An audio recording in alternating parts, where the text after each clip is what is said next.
এই কাপোৰখন লোৱা দেখি বহুলোকে মোক সুধিছে কাপোৰখন ক'ৰ হয় বা কোনে বোৱা। কাপোৰখন আছে আমাৰ থলুৱা শিপিনীয়ে বোৱা। আৰু মোৰ ঠিক একেধৰণে মই যিটো চাৰ্ট পিন্ধিছোঁ এই চাৰ্টটোতো যিটো চাৰ্ট পৰিহিত মই পিন্ধি আছোঁ ইয়াতো এই যিটো দেখিছে আপুনি এয়া হৈছে আমাৰ থলুৱা শিপিনীয়ে বোৱা।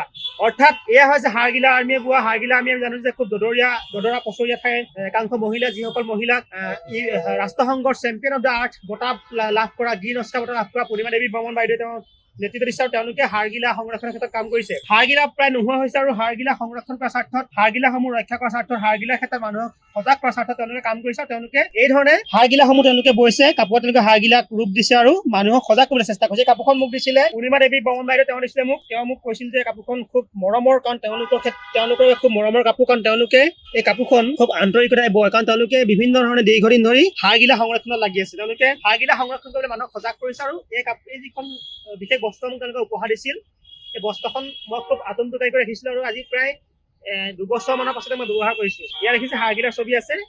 হাড়গিলাৰ ছবিসমূহ নিশ্চয় দেখিছে। এই ধৰণে হাড়গিলাৰ যি ধৰণে তেওঁলোকৰ হাড়গিলাৰ টুকুৰা থাকে, হাড়গিলা ইয়াত পানী সংৰক্ষণ কৰি ৰাখে বা খাদ্য বস্তু তেওঁলোকে সংগ্ৰহ কৰি ৰাখে। গতিকে এই হাড়গিলা আৰ্মী যি কাম বা হাড়গিলা আৰ্মী হৈ পূৰ্ণিমা দেৱী বৰ্মনে বাইদেউ যিখিনি কাম কৰিছে সেইখিনি খুব প্ৰশংসনীয়। তেওঁলোকে ইতিমধ্যে সমগ্ৰ বিশ্ব প্ৰেক্ষাপটত তেওঁলোকে পৰিচিত হৈছে। কিন্তু আজিৰ দিনটোত মই কাপোৰখন ব্যৱহাৰ কৰি মোক বহুলোকে সুধিছিল যে এখন কি হয়, গতিকে মই ক'লো যে এয়া হৈছে হাড়গিলা আৰ্মী গৌৰৱৰ অন্যতম কাৰক।